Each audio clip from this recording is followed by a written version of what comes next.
3, 2, 1. Alex, don't hate me because I'm beautiful, Alex. Maybe if you got rid of that old yee ass haircut, you get some bitches on your dick. Or better yet, maybe Tanisha will call your dog ass if she ever stopped fucking with that brain surgeon or lawyer she fucking with. Sardonicast. Hey, everybody, this is Sardonicast. This is Adam from Your Movie Sucks. That was a quote from Grand Theft Auto 5. The infamous Lamar Russ Franklin. Yeah, I was going to say, this is Lamar from Lamar the Movie Maker. Fuck, I couldn't even say the joke. The Ralph Maker. Yeah, and this is Trevor from I Trevor Everything. That Trevor guy, he's in Better Call Saul. He is. He's really good in it too. That's he's right. had like a good career. Like, he's on a lot of TV shows. He's on Walking Dead. Mm-hmm. Oh yeah, I'm like, good for him. He actually like made it. Like, and the guy who played Michael DeSanta in that game, he's in Boardwalk Empire in like one scene. Oh really? I don't know if you guys have seen that. Yeah, it's like season 5. I think like I don't know, some guy like beats the shit out of him in an alleyway. It's pretty funny. But I'm like, it's Michael DeSanta. Yeah, that was good for them. I don't think Franklin has done a lot, but I don't think Franklin was actually an actor. Like, outside of GTA, you know? Yeah, you're right. I remember that fact. Yeah. They kind of like plucked him and Lamar like out of the blue. Like, oh, you guys are going to be in this game. And that's funny because they were like the best parts of the game, actually. Like, they're really funny in that game. Yeah, like the whole yee ass haircut line. And I don't know. It was very funny, I thought. Do we know anything about GTA 6? Or is it like just no official news? Oh, yeah. Well, that stuff leaked out about there it. were leaks? A bunch of leaks, yeah. There was like some footage, yeah. I never look at leaks. I'm not a leaky guy. Because it's unfinished. Yeah, there's no point. You don't leak. There's no point looking at a leak. I mean, people were saying, oh, it looks terrible. But it's an unfinished game. Like, yeah. It's not done. It's like judging a movie based on like previs stuff, like if that leaked. Exactly. Wow, it looks so unfinished. Well, yeah, it's unfinished. It's like sampling a piece of meat before it's cooked. Yeah. Uh-huh. It's like, sorry, you gotta cook it. You gotta cook it longer. Yeah. To bring it up, like, I saw on our Sardonicast Reddit, someone had seen like David Fincher's new film, and it was like kind of previs, like some of the shots weren't done. Yeah. But I thought that was really cool that like someone who watches our show like actually saw the movie and is like working on it, and he said like it's a good movie. I'm like, oh yeah, I'm really looking forward to it. The Killer, I think it's called. Yeah, it's a Netflix one, right? It's gonna be, I was gonna say. Yeah, that is exciting. Yeah, I'm looking forward to that. It's been a while. Yeah. So on one of the other episodes we recorded, we talked about Spider-Verse, and since we record some of these like particularly early, just because I'm fucking running around traveling and shit, the news came out after we recorded that apparently the animators were also very overworked. Yeah. On that film, it is not exempt. Oh, for Spider-Verse? Yeah, I saw the comments about that. That might be why there were like so many like problems I had with the movie. Like, even though it looked great, there was a lot of sound problems, and I was guessing like, did they like rush to get this out? Like, seems like that's kind of what it seemed like to me. Yeah, like the sound wasn't probably done even when they released the movie, which is crazy because like they released the movie to like a wide audience, and then the sound like isn't even finished. It's like what the fuck are you guys thinking? Like, push the movie back a little bit. Yeah. I don't know. Yeah, well, I can actually pluck this thing from the subreddit that I was going to bring up later, but I might as well now, from JoJo's Crazy Reddit, bringing this exact thing up. Recently, many animators for Across the Spider-Verse came out and complained that the working conditions were awful, causing approximately 100 artists to leave the film, as well as having to redo finished work 5 times and potentially 11 hours a day for 7-day working weeks. One of them even stated that this isn't the first time, as producer Phil Lord has done this before with the Lego Movie and Mitchell vs. the Machine. This resulted in many artists and viewers asking the studio to delay Beyond from its March release and being angry at Amy Pascal for saying welcome to making a movie. What are your thoughts on the situation, and do you think there can be a better solution for animators that are being mistreated, as this has been a constant problem for other animation projects over the years, possibly decades? Yeah. Fucking unionize. That's all I'm thinking. Yeah, that, and yeah, the movie looks fucking nice though. Like, it looked great. So yeah, props to them for that. Speaking of Rockstar, actually, do you remember the drama around the crunch period for Red Dead Redemption 2? That was like a big story around the time. No, I've actually never heard about that. Yeah. I think a lot of game studios are notorious for the crunch period, and there's a lot of debate around like. It's difficult, isn't it? Because like all these films that are being mentioned in this comment here are like, they are kind of standout excellent too. So it's like, Mm-hmm. I guess it's about the compensation, you know. If Sure. animators are often underpaid and overworked, and maybe if the compensation was better, then you could justify it slightly more. Or it is difficult because without unions, without proper workplace conditions, it can be abusive. You don't want to be sleeping under your desk to get these projects out. I never heard about that Red Dead stuff, but like Red Dead looks amazing though. Like like all those stories. Well, that's the thing. It's like you get to have Red Dead Redemption 2 on your resume after that, you know. It's like what is the sacrifice to abuse to payoff kind of ratios? Yeah, right. Exactly. But yeah, their work is amazing. So I don't even think it's like, it doesn't feel like the work is unfinished. You know, it looks immaculate, like these animators. I just want to, give them props on that. But it's funny, like, we talk about them being underpaid or whatever, but like these budgets for some of these movies have gotten so high, it makes me wonder, like, if CGI is even like more cost effective than like doing something practically. Because I feel like that used to be the excuse, right? It's like you do something practically, it costs a lot of money, it's a lot of work, a lot of crew members. But now like this new Indiana Jones movie has like over $340 million budget. It's a lot of CGI work. It makes me wonder, like, if a lot of that goes to the animators, and I guess it just depends on the company, maybe. Spider-Verse had a low budget, it was like $100 million. But I was just wondering, like, I wonder, like, what exactly it is there. But I do feel like they need to unionize. Yeah, there's a lot of issues with the industry right now. Like the writers' strike, obviously. Yeah, it's kind of put a hold on a lot of projects. There's the actors' strike now. That just happened. All the actors are going on strike. And I think it's almost like baked into entertainment industries. Like even on our level, I don't want to speak for you guys, but like, sometimes the crunch thing just to get a video finally done, like, just winds up happening sometimes as to just to get it out in a certain time. Yeah. But, like, Oh, I've crunched for sure, but that's me. Like, I work for myself. I can work. Yeah, exactly. I could do whatever the fuck I want, right? But like when you're paying other people and like overworking them, that's a little inappropriate. Yeah. Yeah, it always sucks because like how much value do we really place on like the release date?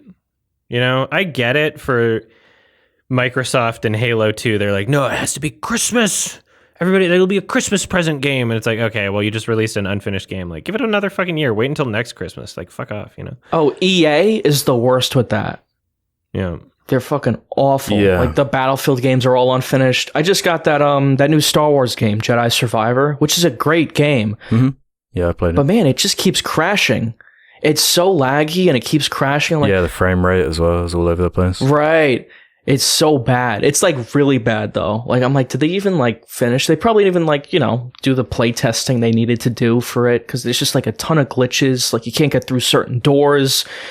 It's like all kinds of like crazy issues the game has, and like they could have been fixed, but they just like rush these things out, right? And I get it, they want to make money. I'm not opposed to making money, but and it's kind of baked into the business model. Like it starts at the top, and trickles down. Because like they're investing these, as you said, like with Indiana Jones, these sums of money that are so obscene, and like it has to fit in the numbers, and the bean counters have made these certain like predictions, and all has to like fit in a certain place, or like everything goes wrong, and they don't want to be in the black here, or so it's like the model. Money.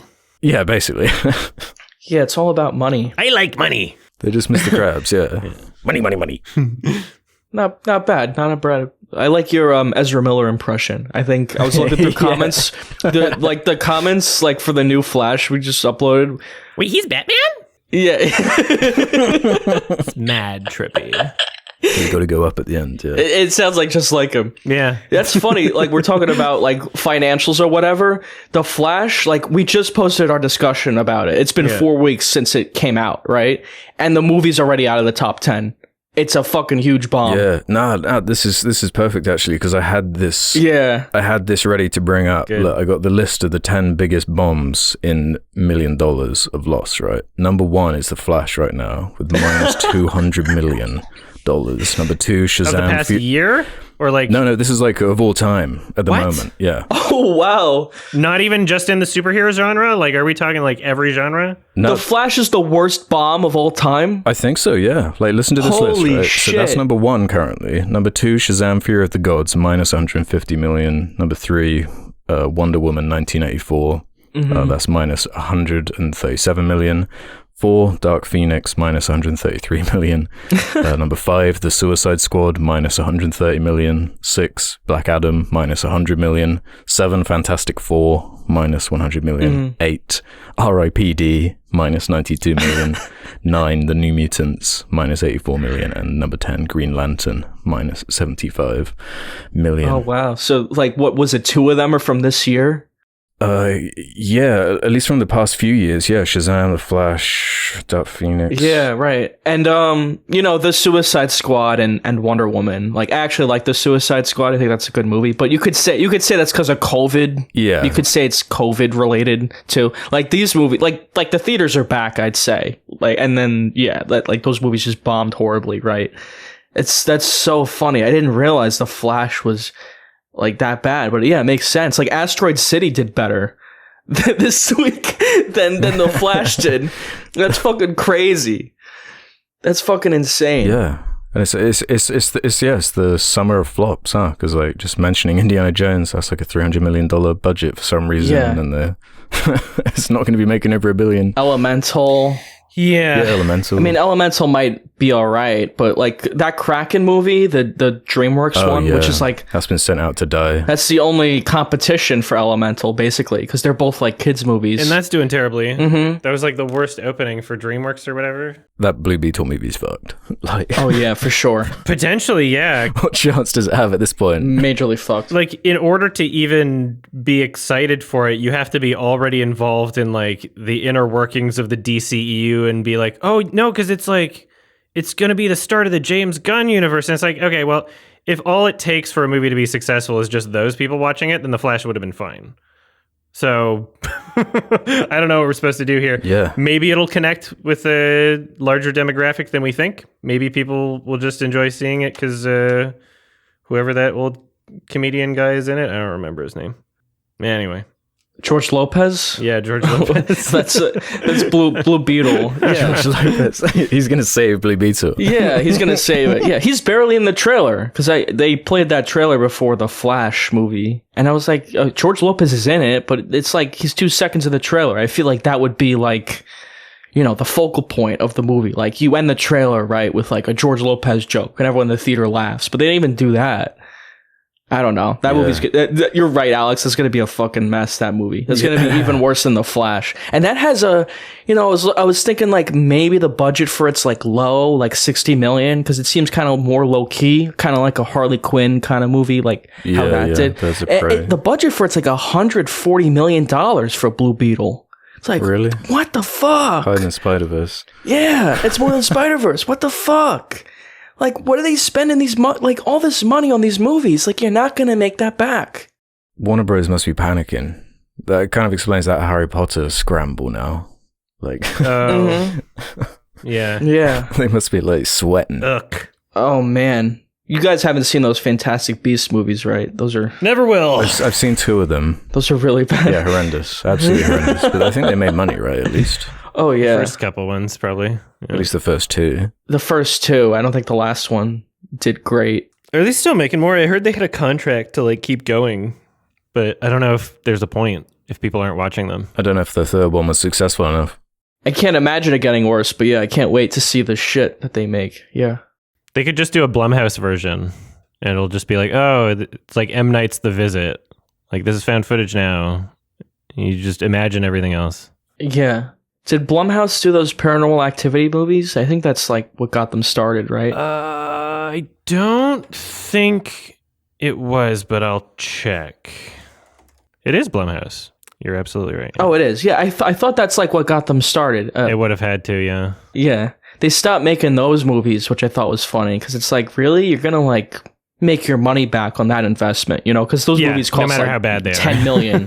Right, exactly. But they like stopped making them. I don't It's like the Saw movies. Right, exactly. I don't understand why they stopped making them, you know, because You it's don't like need name actors. no, you don't need anything. Like you just need a house and like some cheap camcorders, and then but they made their money back on those. Like always, like it would be like $5 million budget, Yeah. $200 million gross. So I don't know why they stopped making them, you know? Even the flops were profitable. Even the worst ones in the franchise. Yeah. Even if it makes like 40 million. Yeah. Yeah. Well, that Insidious movie, like that kind of, you know, that did great. Like, Yeah. compared to a lot of these movies we're talking about, because it's low budget and it made money. Like it didn't make a lot of money, but it made money. And it was, you know, that's profitable. It's much more profitable than any of the shit we're talking about right now. The Flash and Indiana Jones. Yeah, it's doing better than Indiana Jones. Yeah, the studio should really like take, you know, the message from this, and like, you know, you don't need these inflated budgets. Yeah, they must have like expected it to be returning to pre-C virus levels or something, right? Like how it used to be. They must have got just too cocky because there was just that string of just like, it seemed like every single superhero movie that was coming out was going past the billion mark, you know? Everything. And then, this is like an unprecedented amount of money to lose. What's like $800 million, like just from WB. Yeah. Adam mentioned, I think in our review of Valerian, like just because you throw money at a movie doesn't make it a good movie. Yeah. Like it doesn't matter how much money you throw at it. Like you need something compelling about it. I don't know. You need like a good script.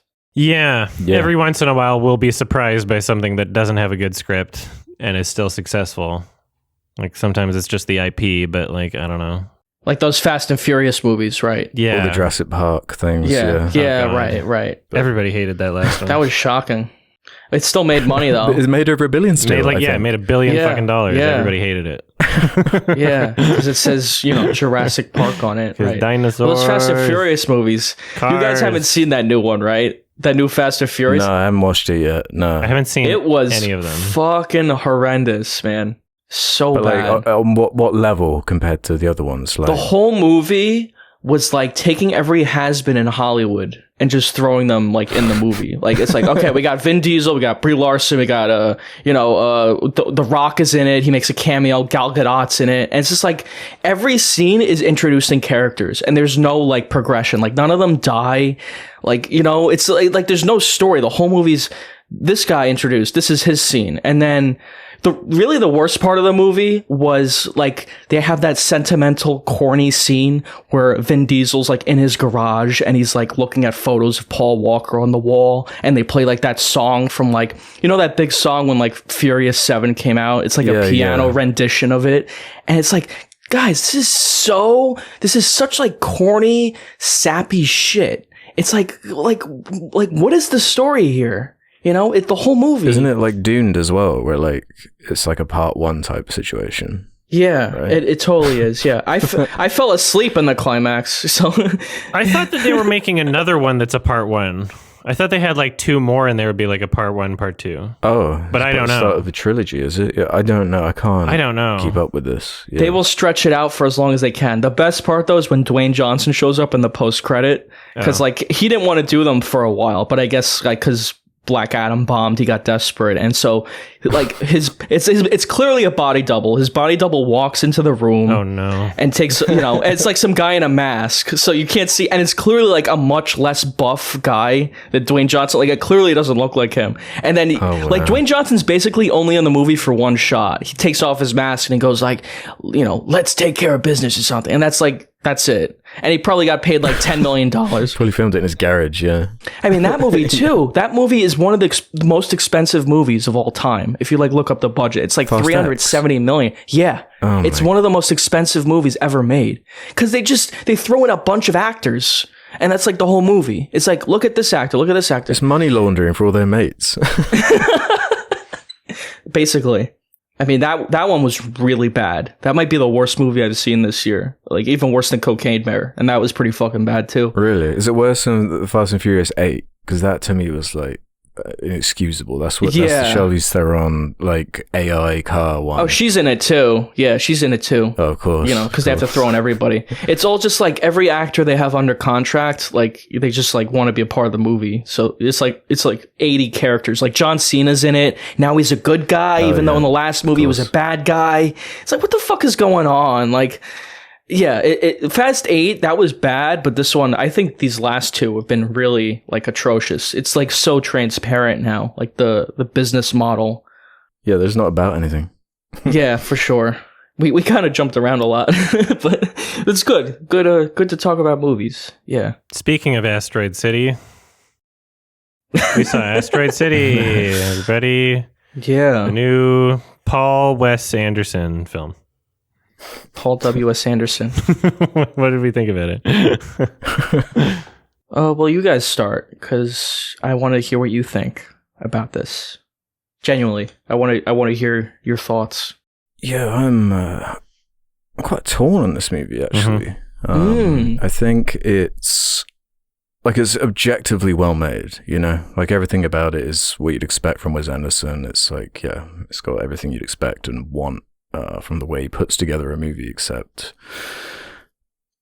I just did not feel much emotion during this, and I'm gonna need something. His best projects do bring out an emotional response for me. Even was it last year's The French Dispatch? 2 years ago? Yeah, a couple of years ago. It had a sort of a more clunky structure, but had some really standout segments in The French Dispatch that like did, you know, emotionally connect with me and have been like really memorable. And this film has its moments, and there's a lot of great stuff in a vacuum, but I feel like there's an obtuse kind of framing that really takes a while to pay off for me. Like the first third like felt quite glacial to me, and I was just kind of questioning like,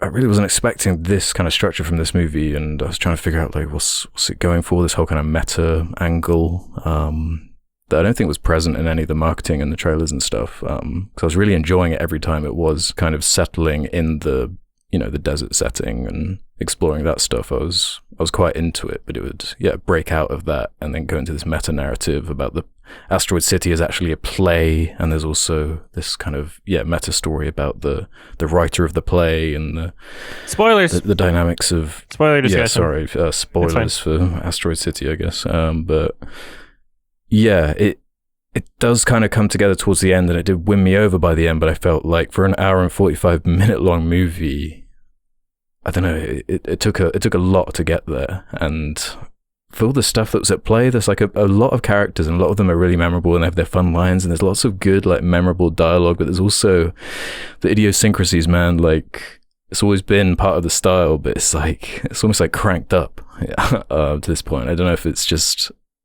I kept thinking about like the Isle of Dogs review we did, but I'm kind of feeling like how Ralph did during that movie, I think. With this one. I guess if we're in spoilers, like, adore the scenes with the alien. Love that stuff. Yeah, I wish there was more. Yeah, I did quite like how it concluded, but man, I had quite a static experience as far as like any kind of emotional resonance.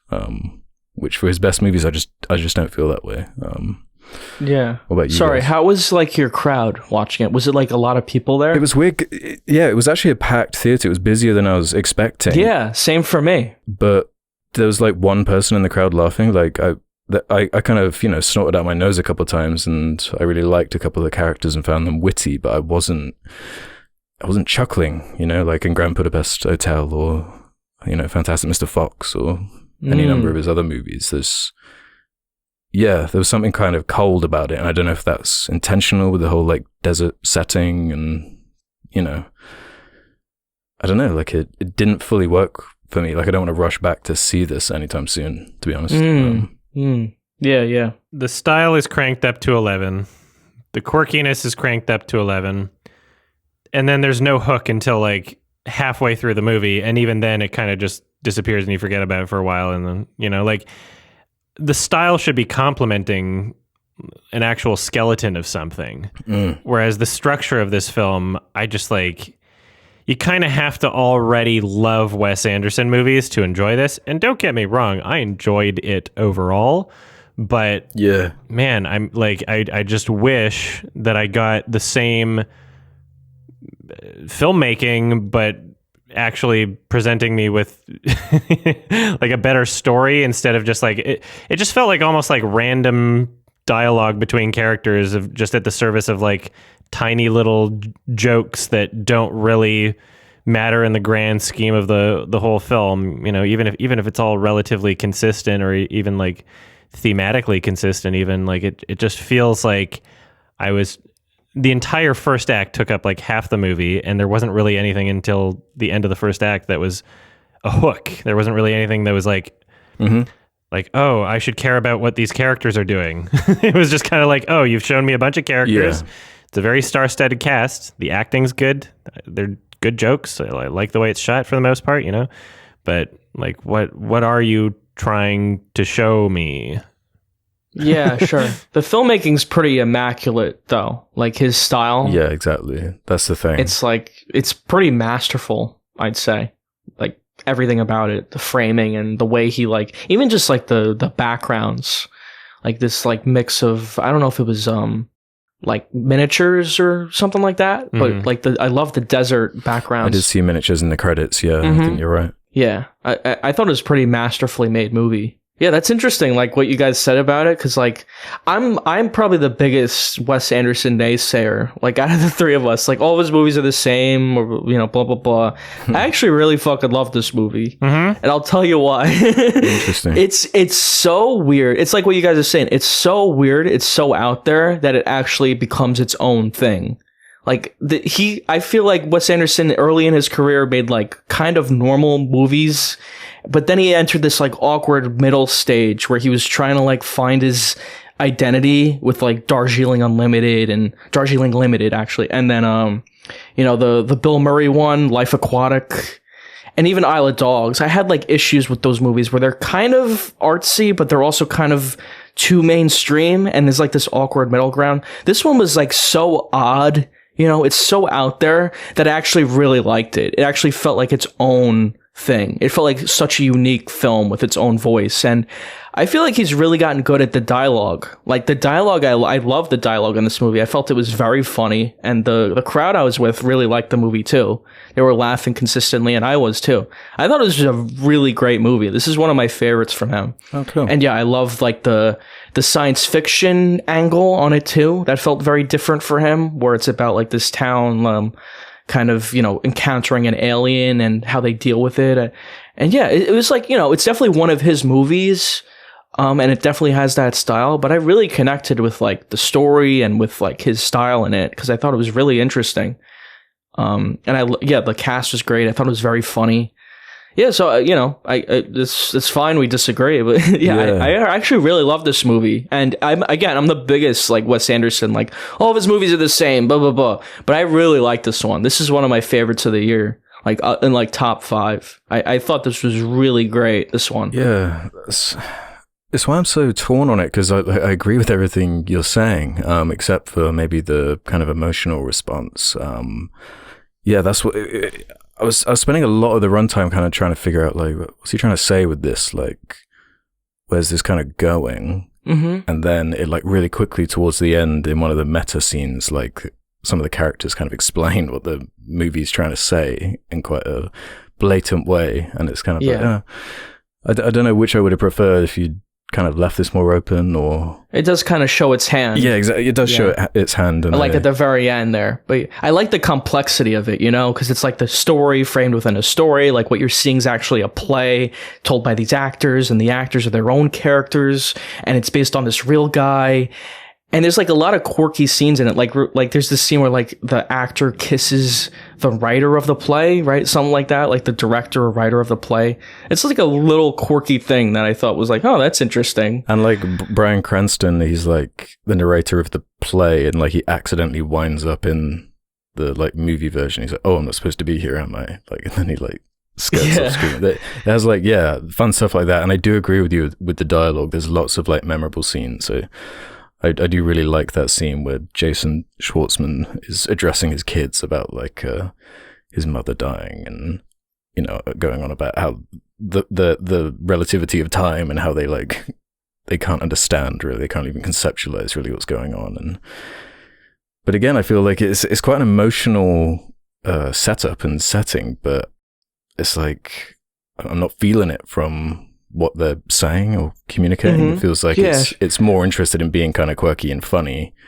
On that note, there is kind of a point where I thought maybe it was going to kind of switch up and kind of deliver some more like emotional thing with the Scarlett Johansson character, where she kind of makes out she's had a bit of a disturbed past, and there's that shot where she's like in the bath, like leaning over, playing dead. I was like, oh, is this? Oh, are they like changing up this? Is she actually dead? Yeah. But it's like, no, it's another kind of gag. Yeah. I feel like that would have been like a little too morbid for the movie. But yeah, I saw like this with a few friends of mine. One of them had never seen a Wes Anderson movie, and they were kind of like you. They were trying to find the meaning in it. But to me, like, I think what I really like about the movie too, it's kind of like it's tied in our discussion with Birdman, where I like movies about artists and about how they like express themselves and how it's very personal to them. And this is very much like a movie about that. Like this framing where it's about these actors like embodying their characters, and this writer like writing something very personal to him.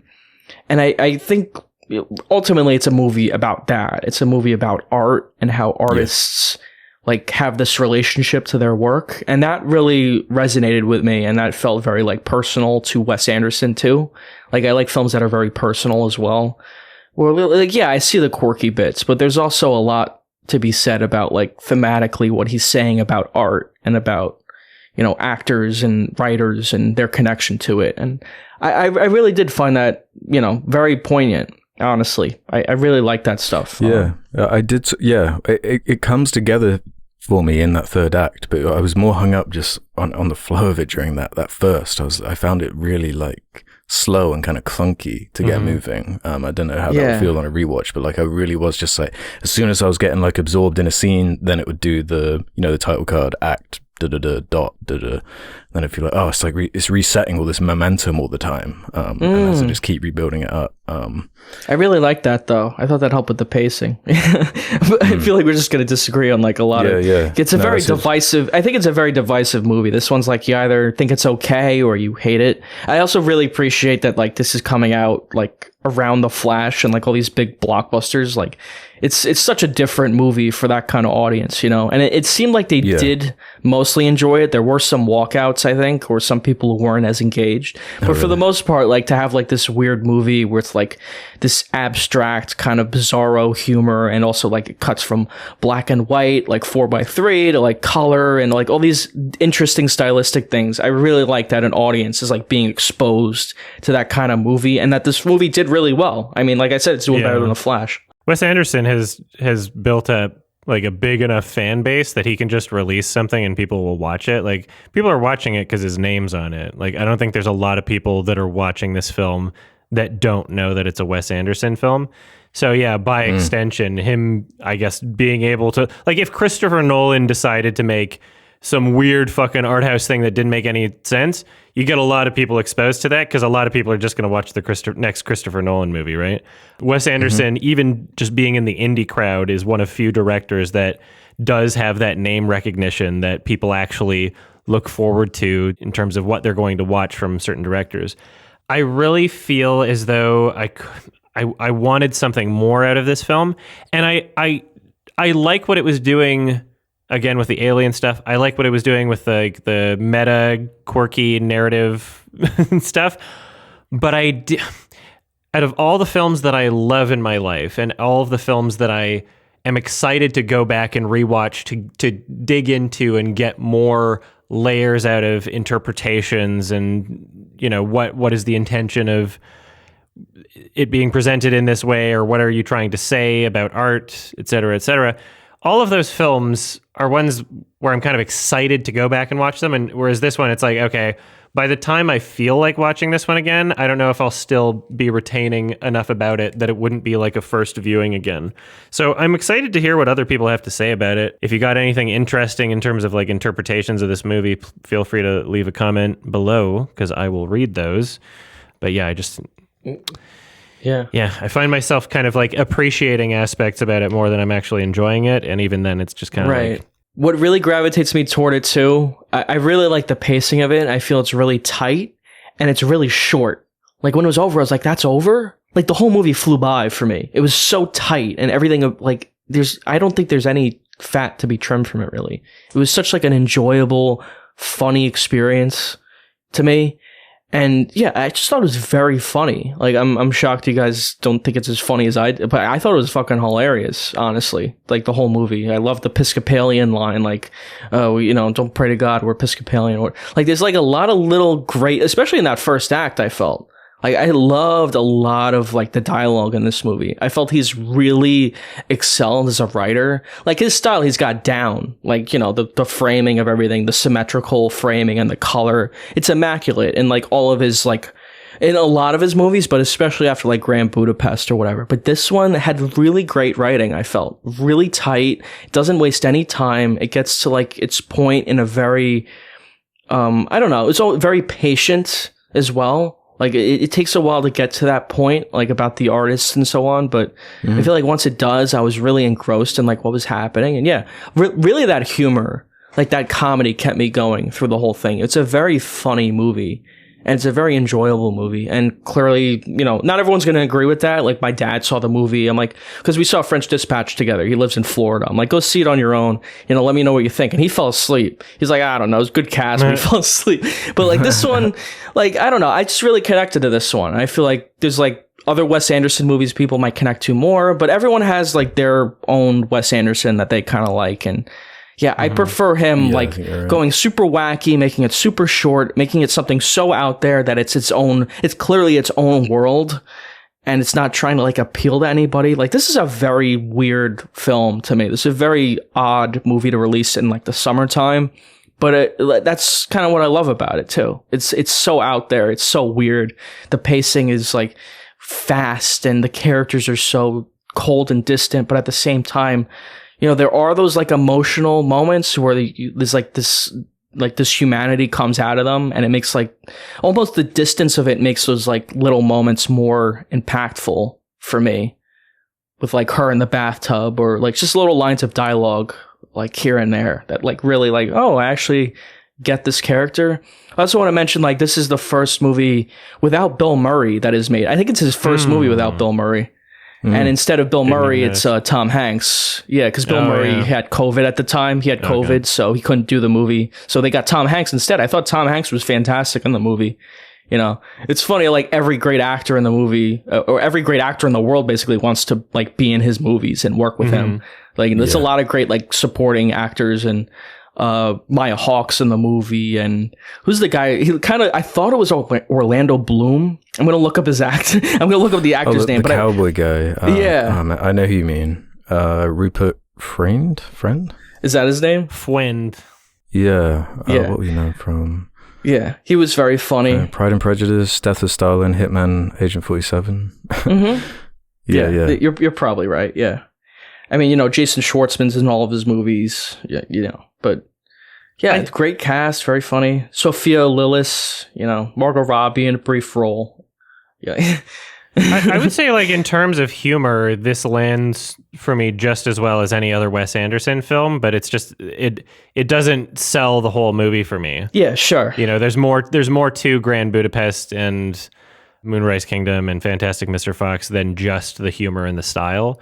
And it was interesting watching this and kind of, I guess, coming to terms with just how that's basically what's missing. Like, I feel as though the tone of his films and the humor and the style lends itself really well to stories where I care about the characters and their goals, and they're clearly defined from the beginning or close to the beginning of the film, and we get to watch like a narrative adventure play out. Like, I feel as though that's where his style really shines, is being added as the icing on that type of story. And it's not like, oh, okay, you have to tell the same exact story every time, but I just found myself not really having much of a hook until over halfway through. I will also point out, I don't know if this is just like, maybe this is like the straw that broke the camel's back, and this is like we've just hit the one too many Wes Anderson movies that I've watched.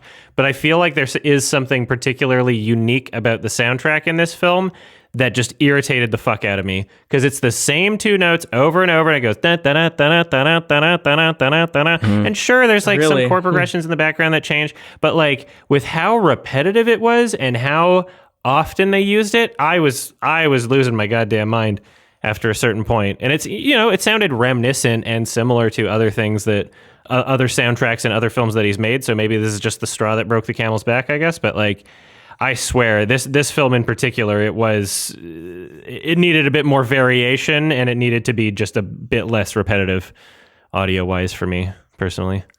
Yeah, I never really noticed the music necessarily. Something I noticed, I thought the movie was like pretty quiet, which I thought was like maybe part of like that desert setting. Like it's supposed to feel kind of like maybe ominous and very, distant or in some way, maybe, but there's like some licensed music in the movie. I didn't even really notice it, like for most of the film, probably playing on the radio or so on.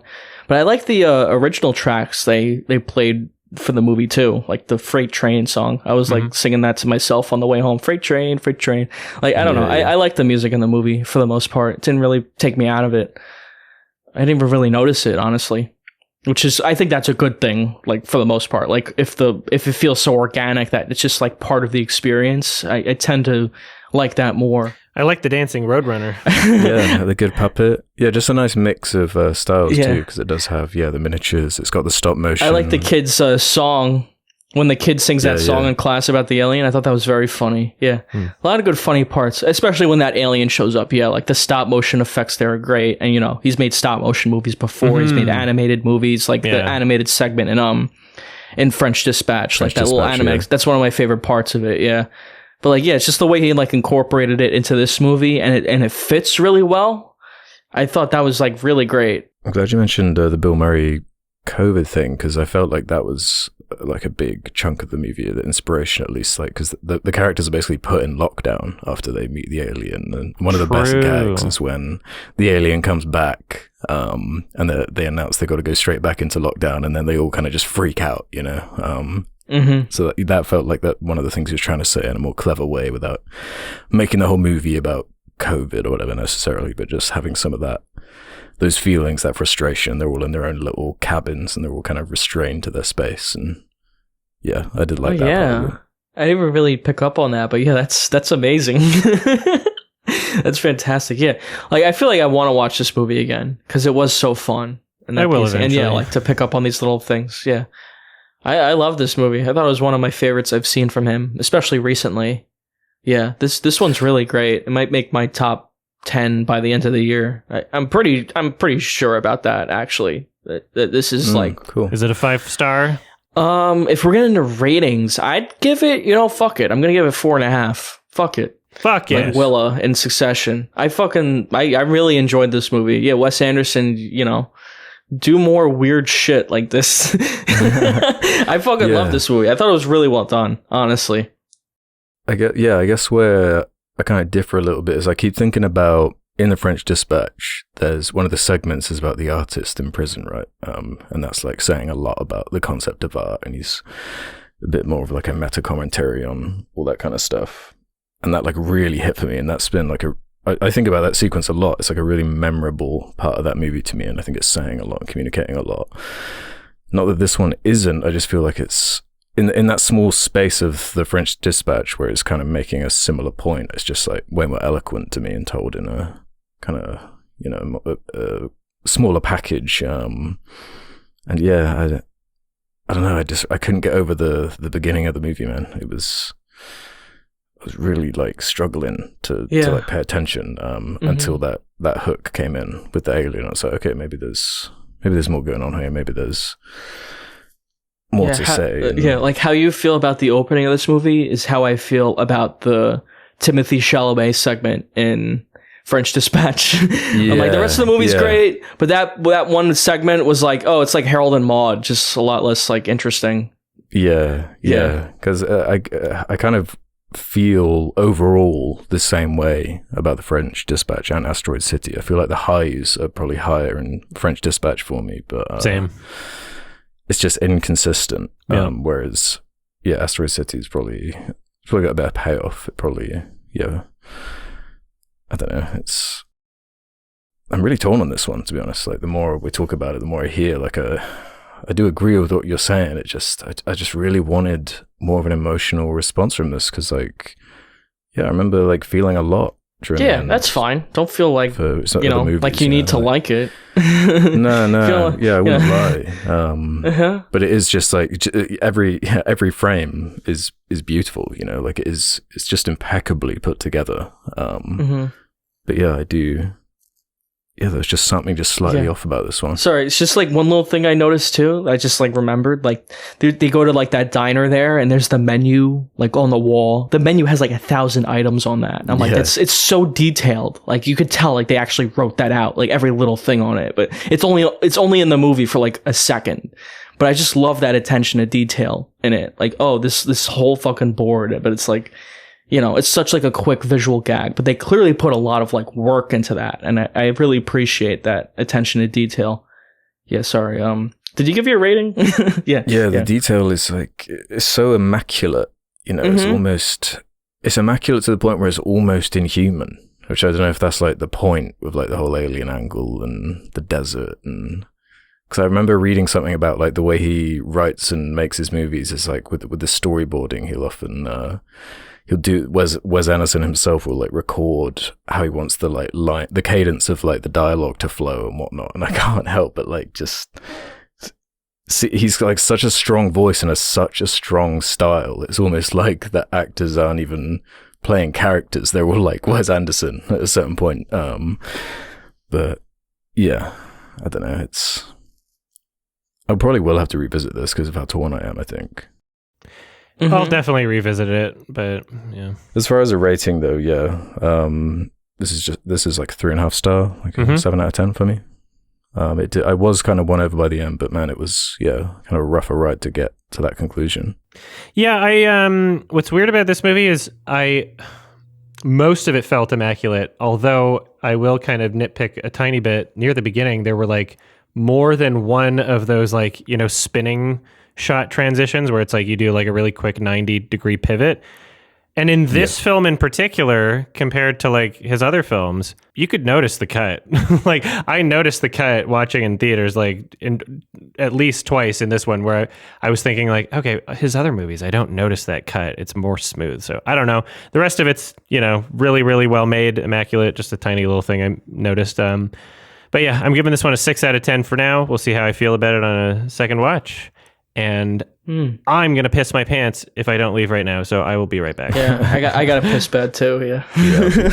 Take a little break. I've been holding it for like fucking 5 minutes. Yeah, that's like, okay. I did have one thing I wanted to bring up, right? To do with Wes Anderson, not specifically Asteroid City necessarily, but did you guys see anything about this TikTok trend? Like Wes Anderson became a trend, and this there was this video going around, I guess a TikTok going around of this woman being like, man, imagine committing your whole life to making these films and then people just perfectly imitate it and do better than you as a TikTok trend. It was just because like people are like, they're making TikToks where they have symmetry and they have pastal colors. Yeah, like, look, that's all it is to them too. Yeah. Go fucking do it then. Go fucking do it. Make a bunch of money. God, yeah, that pissed me off seeing that. Like, yeah, just to reduce it down to the most surface like level. those AI generated like Lord of the Rings and Wes Anderson style. Yeah, it's like those looks like such shit. Yeah, they're like soulless. Yeah, completely soulless. Yeah, I just wanted to mention that. How annoying it is. That's what like because I've seen YouTubers get upset because like they their voices are like replicated on AI things, and then people make videos like with their voice or whatever. But at the end of the day, you're never gonna like be able to replicate their writing style, or like how they like put together a video, which is what makes me like, okay, like someone might be able to AI generate my voice, but they can't like mimic my editing or my writing style, my comedy, so it gives me like some faith in that. Like they're not going to be able to do that quite yet. Maybe at this point, maybe in the future, I don't know. But yeah, give it 20 years maybe. interesting conversation. Yeah. Yeah. All right, I guess this is the film discussion part. We all saw Yi Yi by Edward Yang. A 1 and a 2 is the subtitle. This film came out when, like, Yes, haircut. Yep. 2000 came out 2000, right? The year 2000. Yeah, it's on Criterion. A bunch of people love Edward Yang. I think this was his last feature. I think you're right, yeah. And people talk really highly about this one and also A Brighter Summer Day. I chose to do this one on the podcast because A Brighter Summer Day is like 4 hours. I was like, I don't know if that's what I should start with. But yeah, it's how do I describe the plot? This will be a spoiler discussion.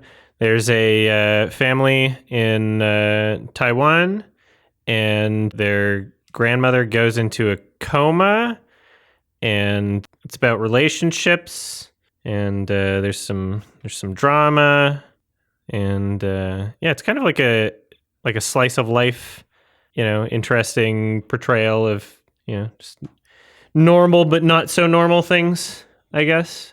Mm-hmm. It's like that movie we discussed with Karsten, like Wendy and Lucy, like trying to mimic like real life or that kind of tone. Like naturalistic, yeah. What's that? We had another guest on when we talked about Men. The movie Men. I'm always talking about Men. That was Tro. Yeah, that was the right opinion. Okay. And was Nobody's Fool. I think that was it. Mm-hmm. Yeah. Yeah, I enjoyed this movie. I feel as though I want to watch it a second time to like fully absorb what it was, especially with the pacing of it, and especially with, the sequence of events over the course of the film.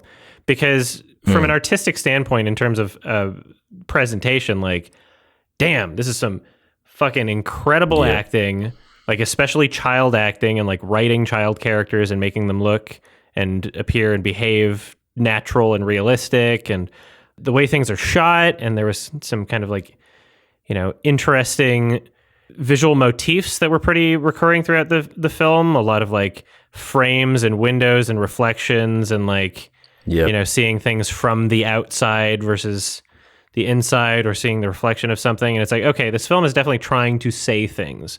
And I didn't exactly look into every interpretation of what the film had to offer. But to be honest, on this watch, I was, there's so much about it that I loved. But in terms of my personal experience, like, it was kind of losing me in the last 30, 60 minutes or whatever. Kind of like, was hoping for a bit more. At that point, that's fine. I actually felt it got like better as it went along. Mm-hmm. Like I got more engaged in it. I've read, a lot of feedbacks kind of agreeing with you, Adam, more that people found it difficult towards the end. But I'm kind of like the complete inverse. To me, it was more like the first half an hour or so trying to figure out like, okay, there's a lot being established here. Like who am I like focusing on here? Like what is the scope of this? What is happening here? But of course, it is about an entire family and kind of 2 or 3 different generations of that family and all of the kind of branching stories that attach to these people. And as I kind of figured out, it was like the threads that were being set up and expanded upon, and you do get to spend more time with certain characters and they flesh them out, and these fun people come in and out, and there's just this. The dialogue is really what kind of kept me going. It's like really thoughtful and delicate. And that's what, like it just got better as it went along for me. Sorry, I've heard it described as like an epic from like stuff I was reading, even though it's like a family drama. Yeah, I'd agree with like the whole, because it's so long, it's so kind of complicated. I struggled with this movie a bit because I was with you, like, especially in that first hour, I found it kind of frustrating. Like, what is this movie like trying to do? What is it trying to say? It's like focus. It's like cutting around between all these different characters. But usually when I struggle with a movie like that, I just read like what other people have said about it. And I looked at the Roger Ebert review, and he gave it 3.5 stars, which for him is like it's like a 9 out of 10 or whatever. But I really liked his review, and I'm gonna jump around his review a bit. but I feel like I'm essentially driving home his point, which is, this is what he said. He said, many mainstream American films are impatient. Our films have little time for thought, and our characters are too often superficial for their decisions to have any meaning. They're just plot points. And so, like, I think to his point, the slow pace with this movie can make it kind of frustrating, but it did win me over eventually, because you do actually start to see these characters as people with their own, like, lived lives, and it makes, like, those dramatic moments, like, more impactful. Like, there's, like, are we talking spoilers already? I feel like we might as well. The movie's been, the like, suicide attempt, like, halfway through the movie, maybe. Like, that was a really well done scene.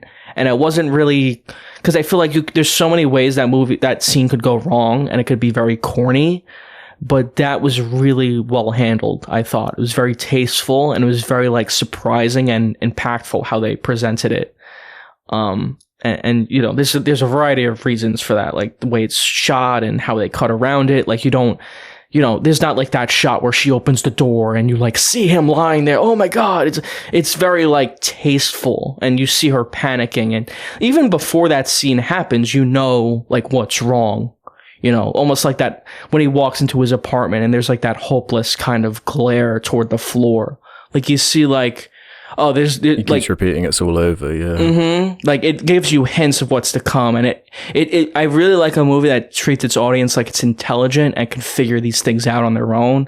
And that's like a great example of a scene, I felt, where you know what's going to happen, but the way they drag out that suspense and that tension, that really worked for me. And that's really when the movie won me over, because before that I was like, the stuff with the kid is great. It's very funny. It's clearly supposed to be funny. Like, that's, like, the most lighthearted stuff in the movie. Very charming, yeah. Yeah, but then, like, the rest of it, I'm like, I found kind of frustrating. But once it got to that moment, it really did win me over at that moment. And from that point on, I was basically hooked in the movie. And it's such a long movie, I like to watch movies all at once. I can imagine people watching this movie in chunks because it's, like, 3 hours long.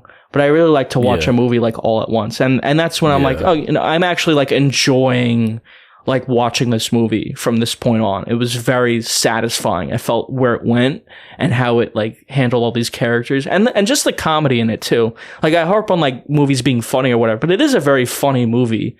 Even without, like, what's his name? The kid, Yin Yang, like, whatever his name is. I really liked I really liked the scenes without him, even, like, later on, like when, that lady comes in from, they used to be, like, in high school together or something, and they all start yelling at each other and they start fighting and whatever, and they just cut to, like, the father character in this movie, like, standing there with his present. Like, that was really funny. It was really well done. I really like the comedic beats of the movie too, which is important in a movie like this that is, so dry and so dark and almost feels kind of distant in a way, with, like, how it's framed in certain points. And it's all about, like, the visual allegory of everything, the visual metaphor, like the scene where he's in the office and there's the birds, like, walking, like, going around the office, and the bird goes on, like, one of the coworker's shoulders, and you're like, oh, what does that mean? What does it represent? It's important to balance that out with, like, really good comedy, really funny scenes. And I feel like this movie really did deliver on that. Like, I would actually recommend this movie for people to see who even don't necessarily like a movie like this. And I see, like, why it's so highly regarded in that way, because it is very funny at points and very charming. Well, and there's a kind of through line with each one of these major characters, where there is this really strong, interesting expression and commentary on art, like the little boy, he gets into photography and he has that whole kind of thing of taking the pictures of the backs of people's heads. And that's more of like a comedic slant, but then there's the more thoughtful thing going on with his dad. It was the dad character that really kind of was the main hook for me, that was getting me engaged earlier on. Yeah, I found that really interesting.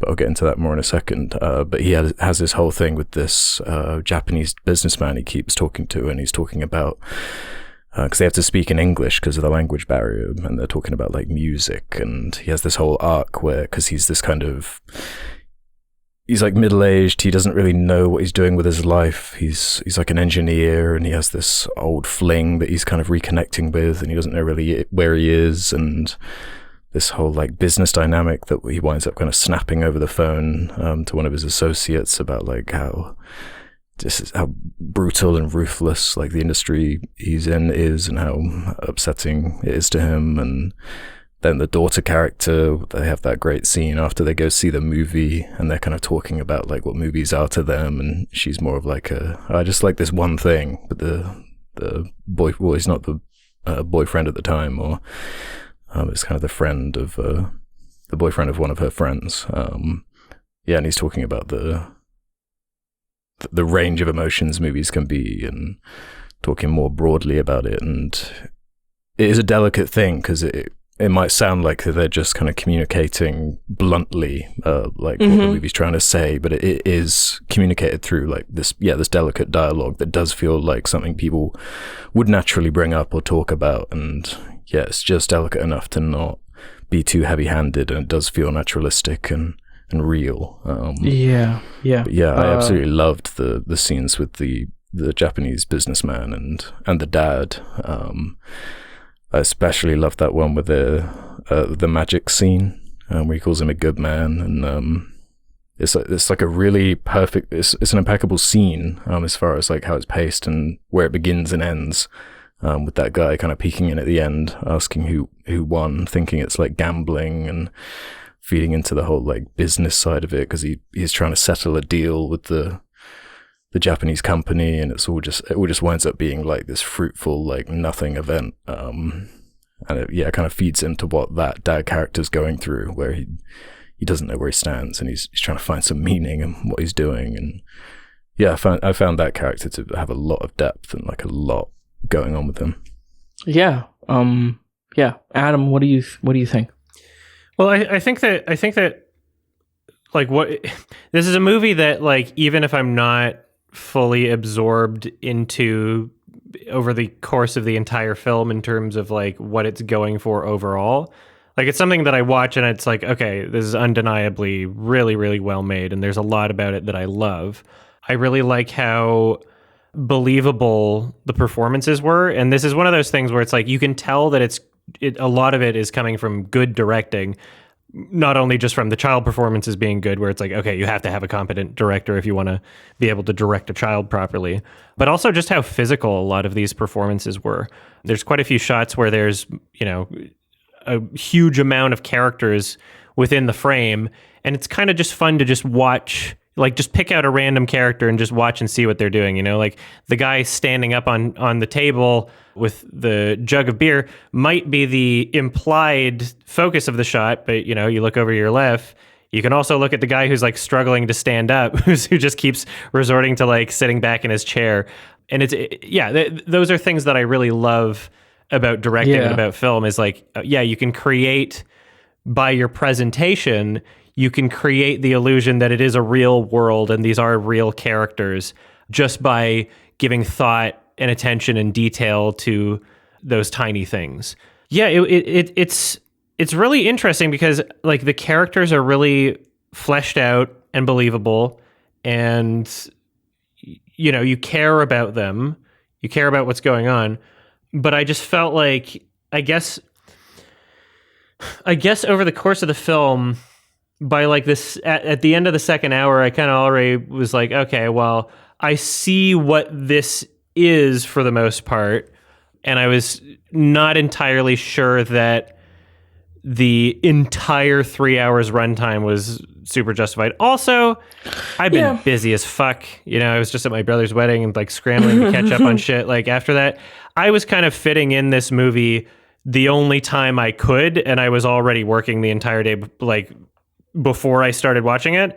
And so like perhaps I was just like kind of in the wrong mindset or environment or just like state of mind to like fully absorb everything. I have a lot of that. Mm-hmm. Yeah. You need to marinate on this movie. Yeah, I had that feeling with this too, because I just watched it last night, and I'm like, I didn't know how long it was. I'm like, oh god, this 3-hour movie, and it's like so complicated. Like the themes of it. It's a very dense movie. Not to quote George Lucas or whatever, but like it's a lot of stuff going on in the film, and it's like it's easy for a movie like this, like when you're talking about it for a podcast and you have to watch it. It's easy for it to feel like homework. I usually like to watch these movies kind of on my own time when I feel ready for for it. Not that I can't like appreciate a movie like this, but it does feel like kind of like homework because there's so much going on. It's so long, and but I still did really appreciate a lot about it. Like that opening you were saying that, like, Adam, about the opening, like all those characters going, it did feel like kind of like The Godfather to me, like which, the opening of The Godfather is like a big wedding scene, and this movie starts with like a big party. I feel it's a great way to start a movie because there's like a lot of energy, a lot of extras like going around, and is a lot of like complicated stuff going on with like the blocking and so on. And I really like the incorporation of like balloons in this movie, which they establish like in that scene. There's like all the balloons and people popping them. And then later on in the movie, it's about the kid there is trying to like fill the water balloon and then drop it on his crush or whatever, but then it drops on the teacher. It's like balloons are like really constantly funny. A part of the movie. And it's even in the poster of the movie, you see the balloons. And I thought that was very interesting. Like this, maybe there's something metaphorical going on there. Like there's a lot going on with this, like with birds and with balloons, like things that kind of like propel or go into the sky, like maybe representing hope or something like that. Or like Adam already said, with the kind of a lot of use of like reflection and glass and mirrors. There are some incredible shots that frame things like that, or some more like claustrophobic shots. I remember indoors where a character will be framed in like just the smallest slit, like a claustrophobic thing, kind of. Especially for that mother character who isn't in much of the movie, but she's got some powerful scenes because she kind of goes off to a Buddhist retreat, I think. And that was the only like technical thing I noticed was I think there's a really great scene with her where she's like breaking down crying, and it is one of these mirror shots. I'm pretty sure in the top left of the mirror I saw the mic kind of just come in for like a tiny second. It means something. It's pretty funny. yeah, exactly. That's funny. Yeah, but I feel like the performance was probably a good enough shot that they didn't want to can it just for that one tiny thing, but yeah, that was like just a tiny nitpick. Yeah. We'll George Lucas it. We can edit it out. Yeah, exactly. Just do that.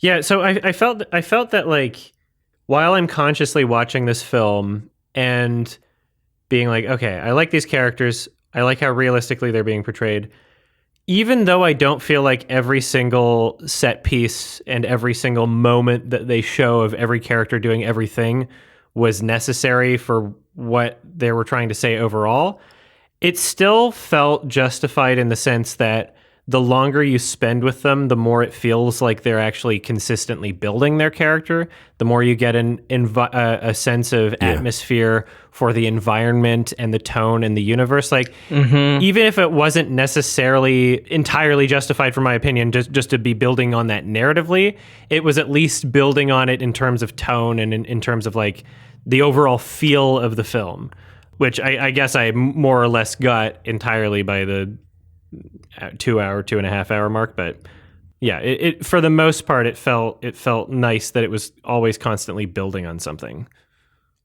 Yeah, I agree. And initially I felt like the way the film was shot feels kind of cold, at least to me. There wasn't a lot of energy to the camera work. There's like a lot of static shots. And I don't even mean that as a criticism necessarily, because there's a point I actually really got like invested in the movie because of those choices. Like, there's a scene where it's like the daughter's friend there. She's like alone in the shop, and then a soldier like comes in to like say hi to his friends after like going on tour, So he's like saying hello for the first time, and in her mind, she doesn't see that he's a soldier at that point, so she's just like, "Shut up! This isn't your place," because she's like kind of frustrated about her own relationships and so on.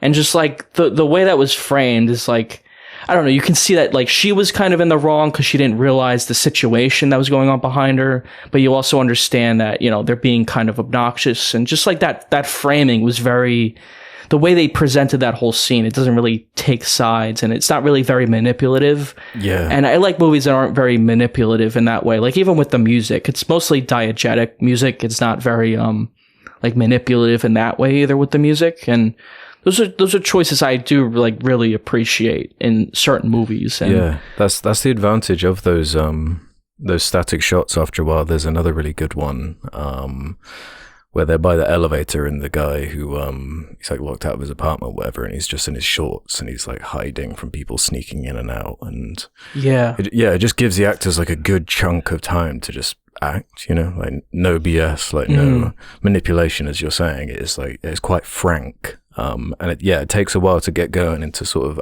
settle and understand like what it's doing, but yeah, it really like hooked me in at a certain point, and by the end, it felt like a very complete, kind of emotional story. Like saying a lot too. Yeah.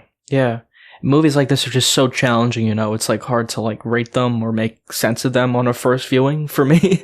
But I did get a lot out of it. And I do really appreciate it. Yeah.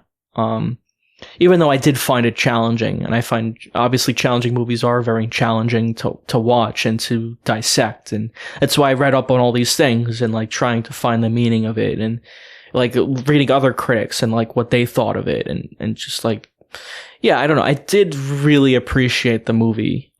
Maybe I don't connect with it entirely. Maybe some of the stuff with the daughter I felt was like not interesting to me. Maybe I felt the movie was a bit too long. And that's like, it's just kind of the thing with like Letterboxd. Like I use that site a lot, and like this is one of the highest rated movies on there. I think it's like number 12. And that, there's a lot of like, like kind of peer pressure to like a certain movie like this, like, oh, this is one of the greatest movies, and if you don't like it, then you're stupid. And I've gotten that before from like certain discussions of like movies, but like maybe at the time I was like uncomfortable talking about it, or we're going through some things, or if it's like sandwiched in between a discussion about Shark Tale or whatever, it's like this is an odd movie to talk about. But I do really appreciate this movie. I think there's a lot of excellent things about it, especially the technical side of it, which I can really latch on to, and like the filmmaking. I think that's really well done in this case. And yeah, I did actually really like the movie, and I liked a lot of the characters and the things that are going on. I do wish it was shorter, though. I do wish it was just a tad shorter. Just so, I don't know. I just like get to the more emotional beats like a bit quicker. And there's like certain scenes I could cut out, but it's mainly a minor thing. I'm really a stickler for pacing and that kind of thing. But I did really enjoy the movie. That was the kind of cool thing I found about that daughter character, where it's kind of the plot thread with the most escalation. Like I wasn't expecting it to go to the places it does, like including like a whole murder, and the whole way that kind of transpires. Yeah, that's true. It kind of gives her story like a bit more meat by the end. And the way it does trickle out is it kind of stays rooted to her perspective. And yeah, it gives it like quite an interesting angle, her in the police station kind of finding out these details on the TV, and it recontextualizes previous arguments and scenes with these same characters, and there is like a real darkness to that storyline that is a fun balance compared to the little boy character, who is kind of like the more lighthearted angle. But even then, that has its emotional kind of bookend with the Nana's funeral, and him having his speech there. It's like a beautifully written like poem, basically. Just delivered by this little kid. And yeah, there's just so many great character moments. When the parents reunite when she's back from the retreat, and when he's saying, even if I was given a second chance, I wouldn't need it. And the whole kind of section with him meeting up with his ex, and them kind of bickering and talking through everything that went wrong with them, and him kind of bearing his heart to her, but also not betraying his relationship with his wife. It's like a really elegantly put together bunch of like character drama moments. That's like, it is an epic. Like, I'm glad you brought that up, because that is kind of how it comes across by the end. It's epic in scope. Yeah. And I think it really does come together by the end. Just 1 second. Boyfriend's rummaging around in the room for something. Do you need something? Oh, yeah, I don't think it's in here. Sorry about that. Get out of here. Get out of here. Let me- What's the matter with you? It's like all the cliche Italian things. Speaking, yeah, there was a moment in the film that kind of stuck out to me. It's like that fucking guy who was saying like, "Oh, movies, they actually add 3 times to your life because the experiences that you watch in movies are real experiences that you get. We all know what it's like to kill someone because we've seen it in a movie." It's like, what? That line was just so dumb. But I guess then there was a murder in the movie. So Yeah, foreshadowing. Ooh. yeah. I'd actually forgotten about that. Yeah. It's hard to find like the comedy in this like kind of discussion when the movie's like so, It's not like bleak or anything. No, it's just like it's No, a it good balances it movie. well. Yeah, it's a Yeah. good movie. This not like when we talk about Valerian or whatever, something like that. It's like, we could go on for hours about how funny and stupid it is or whatever. But this is like, it's a good movie. I picked up on a lot. I definitely noticed the themes and so on. There's a lot more to dissect on like a second viewing. Yeah. It might be a while till I watch it again, honestly, because it's so long. But I did really, again, I appreciate it. I would be down for a second watch. Yeah, I did appreciate it, and yeah. I think it might actually flow better a second time, to be honest, because you know what it's yeah. going for now. Now that I know like what it is and like what its goals are, Yeah, where it definitely. goes, Because it was kind of frustrating in that beginning part. Like it's cutting between all these different characters. And I'm like, what the fuck is going on? Like this, like, And there's like no there's just so much focus stuff. at first. Yeah, It's just broadly a family, and it's like, oh, right. yeah. But it does kind of come together. Yeah, and- it definitely does. Mhm. Yeah, definitely felt that way. Yeah, even without like a distinct focus at the beginning, I think that there was enough for me to like kind of notice and read into about like characters that was just enough for me to chew on, and also like just the visual choices, like really close to the beginning of the film, like the guy's like carrying the wedding, like the blown up wedding photo, and then he's asked to do something, and then because he's distracted, he like puts it upside down, and I'm like, okay, that's a really the inverse, the upside down sort of wedding photo is like, okay, that's clearly saying something, right? Mm-hmm. So there were nice things to just be able to like chew on throughout the film. But yeah, I will definitely do a second watch on this one. But yeah, for now I'm kind of just like, oh yeah, it's a really great movie and I appreciate it, but I just didn't absorb as much as I possibly could have on it. Maybe just due to like limited time. Like maybe I could have watched this a second time if I watched it for the first time a week ago, but I've just been so fucking busy. Mm-hmm. Yeah, where I've had a good 5-6 days to marinate on this, and I just keep thinking about it a lot. I'd happily watch this again. Okay, well, for now, I'm giving this one a 7 out of 10. That might change in the future, but that reflects my current feelings about it. Alex? Yeah, for me, this is a strong 4.5 star, 9 out of 10. With you guys, it's slow to get going and figure out what it's doing. But yeah, I was kind of in love with this by the end. I'm a sucker for that kind of sensitive dialogue that, saying a lot, but without it just feeling like it's just the director speaking through every character. That just feels like real people communicating, and this whole reunion aspect and the different generations, and beginning with a wedding and ending with a funeral, and yeah, it never feels corny or tacky to me. Yeah, I think it's quite an achievement. I think I'm more with Alex. It's not as strong of a 4.5 stars. It's maybe more like a 4.3 out of 5 stars or something like that. But I think it's great. Yeah, I really appreciate it. I think if I saw it again, like more on my own time, I think I'd really love it. But yeah, I really did enjoy the movie. I thought it definitely got better for me as it went along. And yeah, I really connected to a lot of the technical stuff and the storylines. And yeah, it's very funny at points. And yeah, it's an entertaining movie. I feel like even people who would be put off by this kind of movie would like it, It seems like generally really well received. Like it doesn't. Oh yeah. It's not like a divisive movie or anything. A lot of people really love it. It's not like a pretentious fartsy movie. I can understand why some people consider this to be like their favorite. Mm-hmm. Yeah. Yeah. No, because I was feeling that at first with you're saying about this kind of expectation some of these movies have for like, if you don't get on with this, then blah blah blah. Because that for that first like 20-30 minutes, I was like, man, this this is like stunning to look at, but I'm just not like where is this going? What is this? You know. But like, yeah, it really did start connecting and building up, and everything kind of fell into place for me after you've settled into that full 3 hours. I did watch it in one sitting, and it did completely win me over by the end. Yeah, my experience with like Jean Dielmont changed a lot on my second watch. You know, fucking love that. Oh yeah, that's true. True. Yeah, definitely. Like understanding what you're getting into as you're watching it and being able to contextualize it more properly.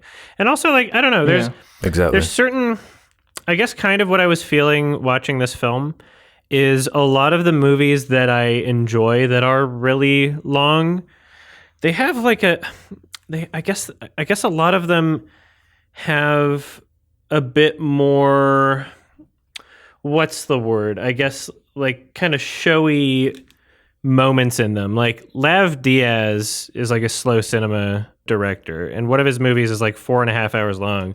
And I'm shocked that I love that movie on a first watch. And it's not like bam, bam, bam, everything's like happening right away. It's a very slow burn, but the things that are happening, like it's got like some interesting action and like some real stakes and drama and like some evil characters and like a murder and, you know, like all that stuff. And I think it's more exaggerated in terms of like, you know, how high things goes compared to something like this. Right. And I think that maybe I was expecting a bit more of like an exaggerated or heightened version of stakes or drama or emotion. And, you know, watching this film, sure, there's a lot of it I love, but maybe I just had like the wrong expectations going into it. But yeah, we'll see what it's like on a second watch. No, that's interesting because like a few weeks back I rewatched Beau is Afraid. That's a 3-hour long epic, and I adore that movie, man. Like it was better on a second time. Great. Second watch, you just pick up so much more. Yeah, I think we've said it before. Like sometimes you haven't seen a movie till that second watch. Honestly. Yeah, sure. Yeah. I would argue most great movies you haven't, or like any movie, really. Yeah. Like Valerian, maybe we should watch that again. Well, we did watch it more than once, actually. Oh yeah, that was our second time. I've seen it 2 or 3 times. Yeah, right. I think I can say I don't need to watch Valerian ever again. I'm pretty confident. Yeah, go to my grave. I do not need to do that ever. Yeah. Ready for some questions? Yeah. Okay, let's do some questions from the Sardonicast community. Head over to the suggestion thread on the subreddit if you want to leave questions for future episodes, like BBD4116 did. If you all had to rename your main YouTube channels, what would you call them? YMS. Instead of yourmoviesucks.org spelled out.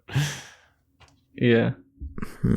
You could probably do that and be fine. Probably.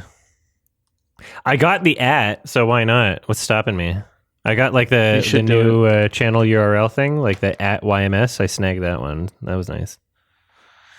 I should rename my gaming channels. Those are just so fucking incomprehensible. Yeah, with the just YMS gaming plays with an AZ. But I think someone else is already doing that, and then it's like, do I just show up being like, that's my name? Do I pull a meta? Who's got the Twitter @YMS? Who's got the Twitter? I looked up who's got it. Some fucking. Let's see. Do you have a letterboxed YMS? Is that the you? account doesn't exist. Like, how do I take it? I don't know. I'm asking, is the letterbox, like you have a YMS letterbox, is that you? Because I don't even know. I'm not on the guy claims to be you at all. It's someone who just logs your IMDb scores, right? If it's active, it's not me, but I do own a letterbox that I don't post on. Oh, okay. So you do have one, because I followed it and I wasn't sure if it was you, so I unfollowed it. But yeah, then I know the one you're talking about. Okay. I would change my channel name Yeah, I would change my channel, my YouTube channel name to YMS. I don't know. To YMS Plays or YMS Gaming. That's what I'd change it to. Yeah, that's my answer. I don't know. I dislike everything. I kind of like my name. Oh, here's the problem. Your username must be more than 4 characters long. Well, fuck you, Twitter. Go fuck yourself. On Twitter, really? Yeah, more than 4 characters long. Oh, so I couldn't even have IHE if I wanted it. YMS. Bullshit. S. Bullshit. I can't do a 3-letter. Nope. That's just depressing. YMS and then dash dash. Fucking Blue Sky let me do YMS. So I'm going to spend more time Blue there. Sky. Blue Sky, the next big thing. It's like Blue Sky Studios. It doesn't even matter if it's big. There's fucking furries on it. I'm happy. I'll just chill there. I don't care if everybody's on it. Like, you know how drama-free that website is? You go on and it's like, holy shit, people aren't arguing about everything. Well, yeah, they're all furries, yeah. It's not all there's a huge amount of it. Like, not to say furries don't have drama, but like the fucking atmosphere on that website. Like it's moving to different websites and seeing just how like not shitty a lot of these are. It's like it's leading me to believe like how many of these on the major websites are just fucking bots? How many of these people aren't even like real and it's just fucking That's a real Twitter problem, right? Yeah. Like the bot thing. It's just like kids, yeah. Children and kids, bots. and now AI is involved too. Yeah. Double There bots. are AI Twitter accounts that just reply to everything. Yeah. Twitter's yeah. particularly bad. Like it's definitely gotten worse. It definitely has with the whole verified thing. It's gotten Insanely much worse because now like people who are like literally like Nazis have like a verified fucking thing. Apparently there were like the other day there was a video going around of like a cat being like blended. It's like gore stuff now. It's like fucking 4chan now, yeah. It's just crazy, man. I don't even know if that kind of stuff is on 4chan. Twitter kind of used to be fun, like back in the day. Like it had kind of a fun atmosphere, but now it's like the dunk platform, you know? Yeah. Yeah, it used to be great. It used to, make Twitter great again. No, don't make that my tagline. That is horrible. Before, everyone realized the potential of like algorithms that can maximize engagement through fighting. Yeah, there was like this brief period where like it was diverse and people were funny, making good memes, good jokes, and promoting good stuff like good movies. Now, like especially film Twitter has gone like really bad. Like I don't know if you've seen it's like very cancer. Yeah, it's awful. There's all these people dunking on the film Mommy. Like that movie's great, and they're like, you know, posting the clip of like when he changes the aspect ratio, or whatever. I don't mind spoiling the movie at this point because it's been out for so long. But like it's like you know, that's a great scene. I thought like maybe you disagree with the music drop at that point, but that's a great scene. It's a great movie. It's really hard. Like I don't know why you're dunking on it. Like I don't know, like, because the director doesn't want to make movies anymore. Like, who gives a fuck?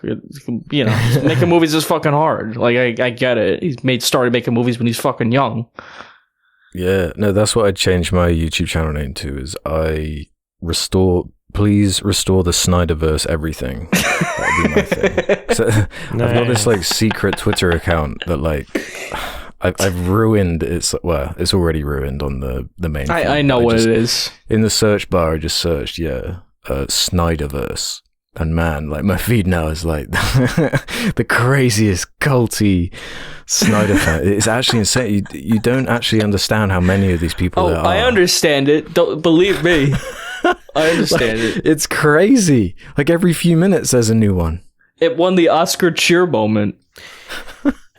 So I found this Xavier Dolan tweet you're talking about. Is it the one where it's like, can't think of another director who derailed his entire career with a single shot as decisively as Xavier Dolan? I don't even get what they're saying. Yeah, that's the tweet. I don't understand the point. Like, how did he derail his career? I think a lot of these people are just like not real or have mental problems, because the tweet directly underneath of them responding to themselves says, this one sent too many F slurs into hiding. Like, okay, what are you even saying?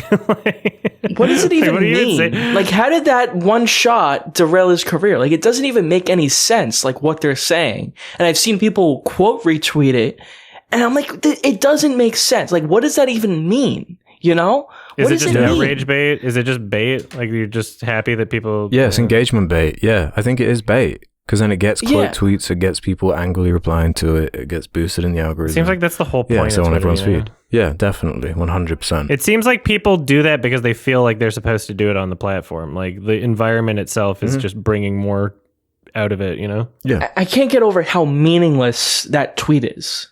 Like, it just doesn't mean anything. Like, it just doesn't make sense, even. You know? yeah, it's definitely not the platform to talk about movies on. Dear Lord. No, not at this point. Or anything serious. Anything serious. You notice how all my tweets are just fucking shit It's good posts? for shit posting. Yeah, I just that's the only purpose Yeah. of this. No. I said eggs are a vegetable. And people are like, what do you mean? A lot of people are just like really confused. That's a good tweet. That's what Twitter's for me. Writing essays underneath now. Yeah, because if you're like verified, you can. Like you forget there was like a character limit. Like that was the whole point. You know, it's like about brevity. But now, like you can just do 50 paragraphs. Yeah, and the conversations are still just as out of context and bad faith, right. even without the character. That's why I like Letterboxd. I could write long reviews, and I don't have to pay an extra $6 to write my long reviews. I can just write long reviews of movies that I like without having to pay a billionaire who associated with a weirdo. Yeah. Okay. I guess questions. Was that a question? What was the question? What are we talking about? I think we started on what we'd rename our channels or something. Jesus. But we Oh, wound yeah. up talking I don't know about how we got Twitter, on that. I guess. Yeah. Went from that to Elon Musk. I'm considering renaming my gaming channels. I think that doesn't make any sense what I named them. I'm changing mine to YMS Gaming. Yes. Yeah, that's my channel name now. All right. We'll see which one See wins. which one. Yeah, we'll see. There'll be 2 YMS Gaming channels. Fuck it, why not? Jesus. Yeah, why not? All right, sorry. Let's do this one from Let's go on. Benjamin Livingston at 02. What are your thoughts on recent film journalism? I recently noticed an influx of YouTubers such as RK Outpost, a channel Adam reacted to in the past, Nerdtrotic, Midnight's Edge, Overlord DVD, Geeks and Gamers, and many others that seem to be obsessed with covering the identity and studio politics behind major franchises, e.g. Star Wars, Marvel, Lord of the Rings, before any specific film or show is even released. While I feel that these channels and many other similar ones have some legitimate criticisms, they appear to me to be more interested in talking about how woke a film is, especially in their awful clickbait thumbnails, and less about the craft of filmmaking thoughts. Kind of feeds into what we're just saying, where Gets clicks. stuff just gets clicks. Yeah, I think it feeds engagement. It's clicks and it's appealing to incels, which I don't like. Yeah. It's like, oh, you know, you never had a girlfriend before. You want to, you just want to shit on movies starring women. It's like pathetic. Like there was a period of time where that was like, whatever, like Ghostbusters, the Ghostbusters movie, like everyone dogpiling on that. But now it's just like, I don't know. I'm so sick of it. Like I saw some review of Joyride. It's like so fucking pathetic. Just like, like stop being so fucking toxic. Or just like even the Star Wars fandom is so fucking toxic in that respect. Like I talked about Andor and how much I loved it. And then there's just like people in the Star Wars community who are just like fucking racist to the point where the lead actor of the Star Wars shows has to come out and say like, look guys, stop attacking this actress. Like you're just being fucking racist. And it's just like, yeah. I don't know. It's so fucking toxic. Oh, the latest one is Indiana Jones with Phoebe. Yeah, Phoebe. Oh, is that a thing? Oh, that's Yeah, fun. they're attacking her now because she's in Fleabag. It's a very like feminist show. And look, in the movie, I didn't think she was great or anything, but yeah, they're just like attacking her. It's like, guys, relax. Like, just fucking calm down. It's like they can't find the words for what they actually want to say if they want to like criticize a character or something. So they just jump to these like. Yeah, these just ridiculous buzzwords and phrases. And I'm just like, yeah, I'm so tolerant of the other side of it. Like with the whole, like, that's like the point of my Charlie's Angels reviews. It's like, yeah, women can be in bad movies too, obviously. Like that's not, like, that movie sucks. I'm not arguing that. But it's just like, you don't have to be so fucking toxic about it. You can make something funny and entertaining and still, like, criticize a movie starring women.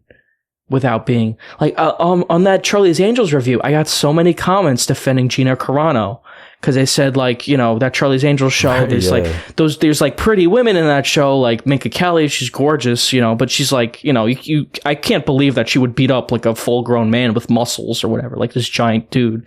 And I gave a good example, like the movie Haywire. That's a good example of a movie where a woman is fighting men, but you believe that she can beat them up because she's like some MMA star or something. But then I got so many comments defending Gina Carano.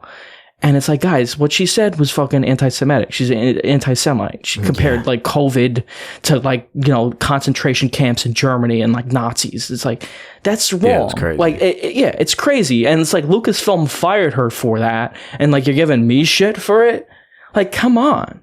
Like, she's anti-Semitic. What she said was wrong. And it's like, you know, give her shit for it. Like, I just made some jokes about it. I didn't even say anything that bad.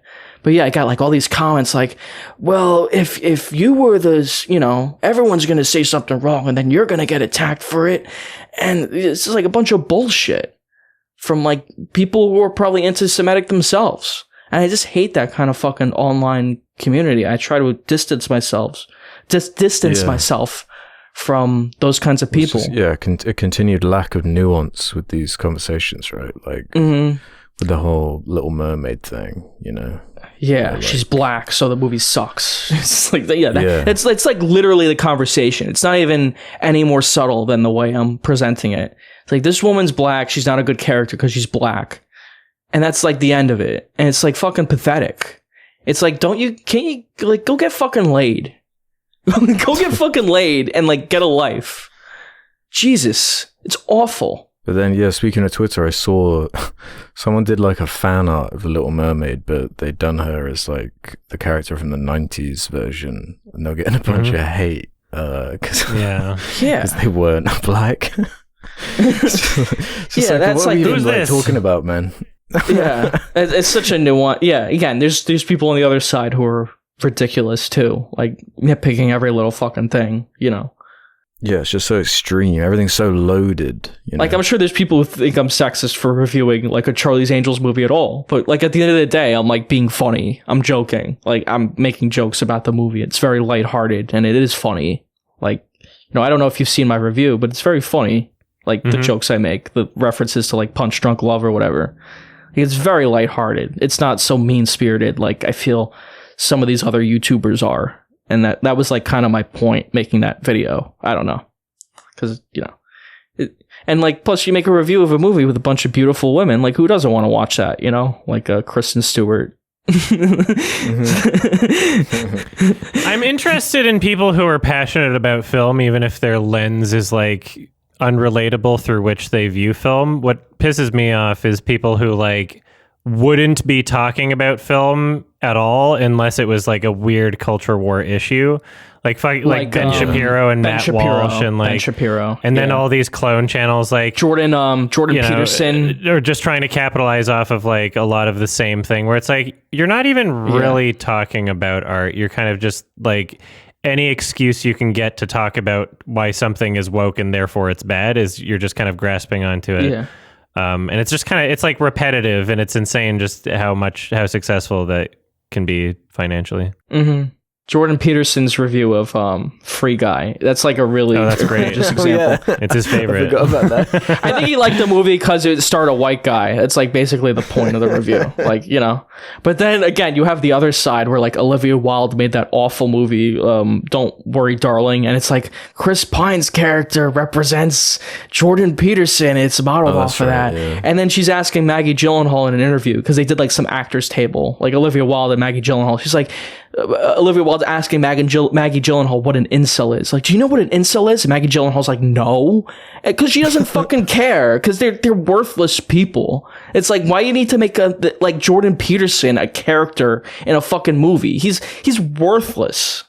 It's just pathetic. A lot of people are like terminally online in a way where it's like, okay, you know, like you're now making something that is unrelatable to the average person, because the average person is not Twitter. The average person is not like these weird culture war like spaces on the internet. Sure, it is seeping into real life politics for sure, especially in the United States, especially on the right, but You know, it's something that like the average person just trying to like live their life and just do their own shit and not be bothered is like, what? Yeah. Like most people just don't know about a lot of this. Yeah. A lot of people are deprived of pussy. It feels like it is just leaking out to this insane degree, though. Like, man, the state of what is talked about in the UK, at least, like, it's just woke stuff. No, that's it. That's like the whole thing. Yeah. You know? Yeah, like, that's no more policy. yeah. No one cares about policy. It's just virtue signaling. It's crazy. Mm-hmm. It's all virtue signaling. It's all toxic. But in Parliament, they bring it up. It's crazy. I think most of these people are teenagers or like bots. Yeah, like it's like we shouldn't even be addressing these people. Yeah, we should have some kind of like, I don't know, mandated thing where you have to take a picture of your ID before you make a social media account. We all need to know like who to actually listen to in like this respect, because it's just like so many toxic teenagers who, like, again, they don't get laid, so they watch like channels that are all like, oh fuck women, because they have their own issues, and it's just like it creates a totally toxic environment that I do not want to be a part of that, you know. Mm-hmm. And even I've fallen into that too, with like the Ghostbusters review, which again is more lighthearted, but like I feel I've fallen into that too. I kind of like brainwashed mentality, but now I've tried to steer away from that because I was young at the time. Now I actually get laid, so I'm in a much better place. But it's hard to listen to these like responses to these movies, because it's like that's not the problem. Like the problem with the new Indiana Jones isn't that there's a woman character who's strong in it. The movie just costs too much money and the guy's 80 years old. Yeah, and that's like the issue, right? It's not that she's in it.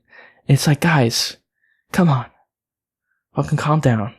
I mean, it just invalidates other criticism that people might have. Like it honestly makes the problem worse.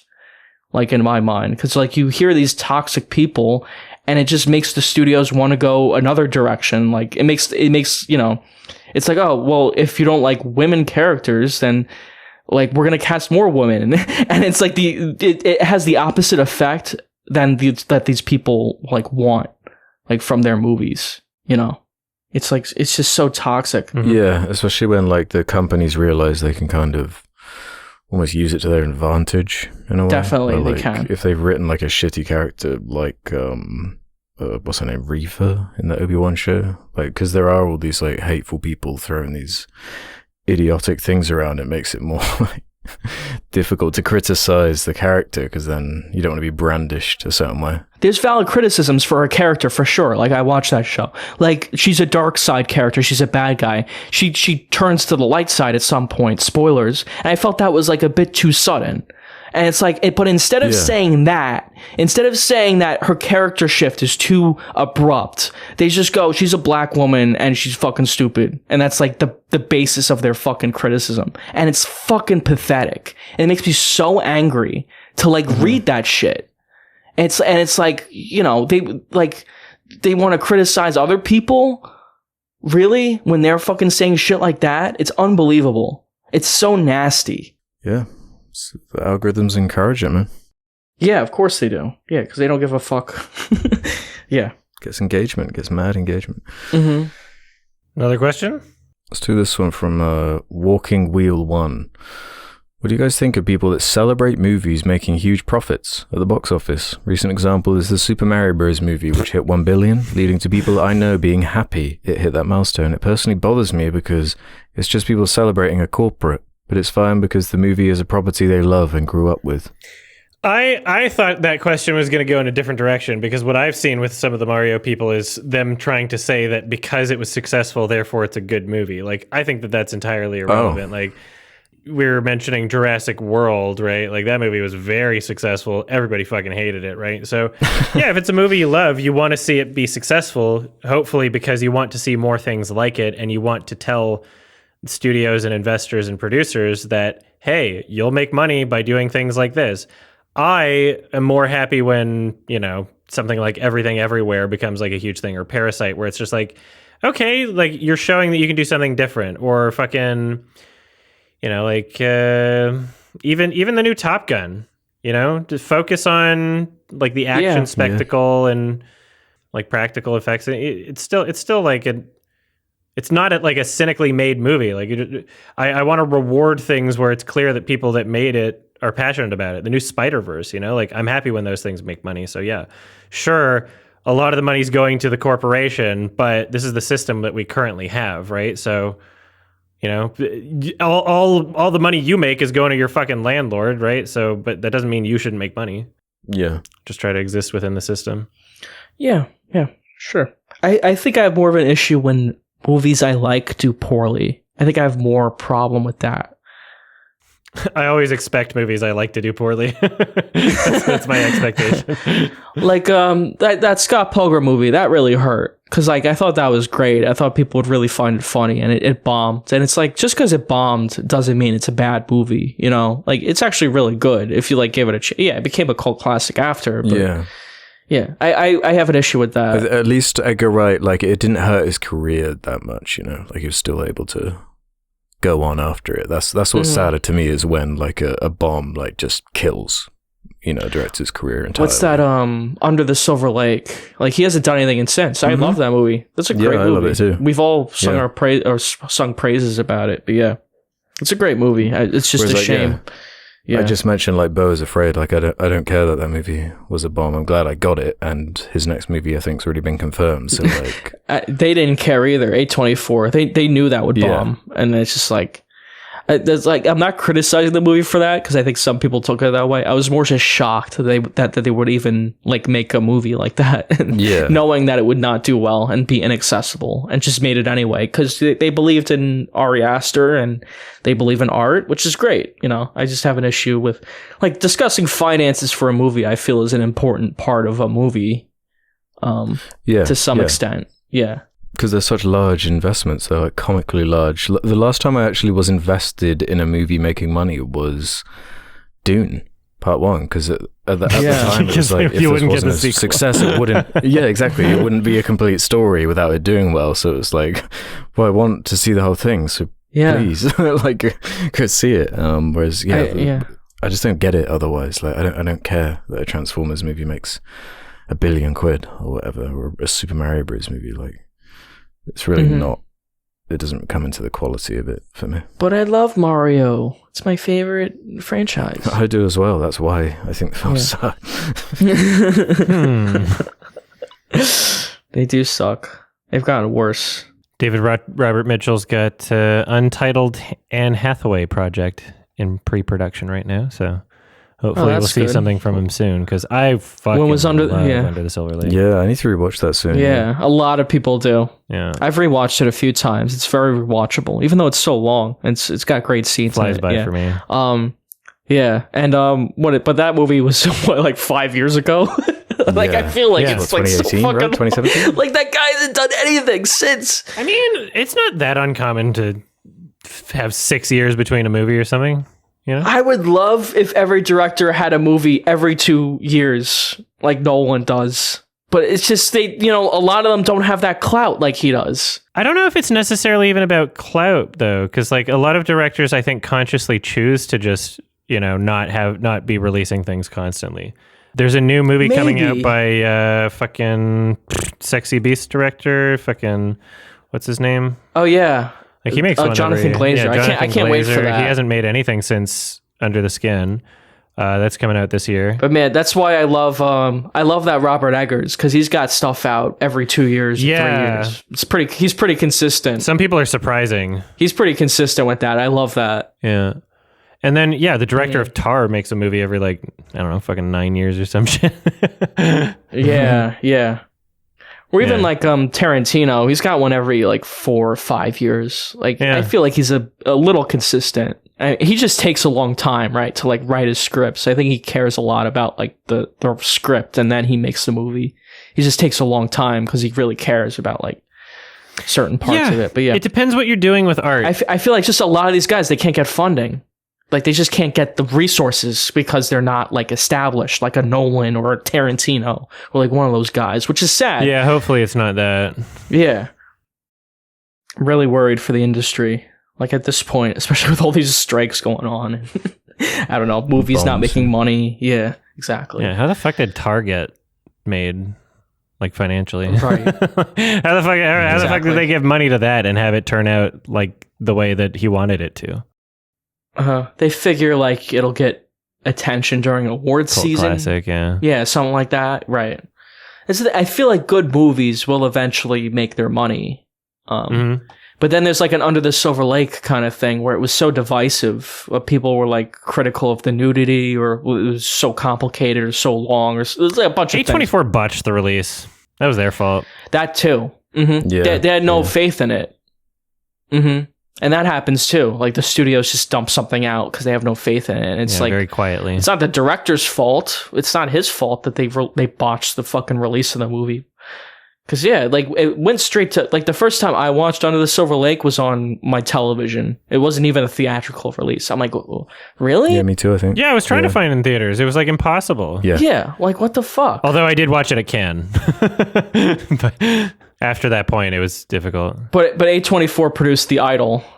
True. More people watched The Idol from A24 than Under the Silver Lake, and that worked out great for them. Yeah, fucking morons.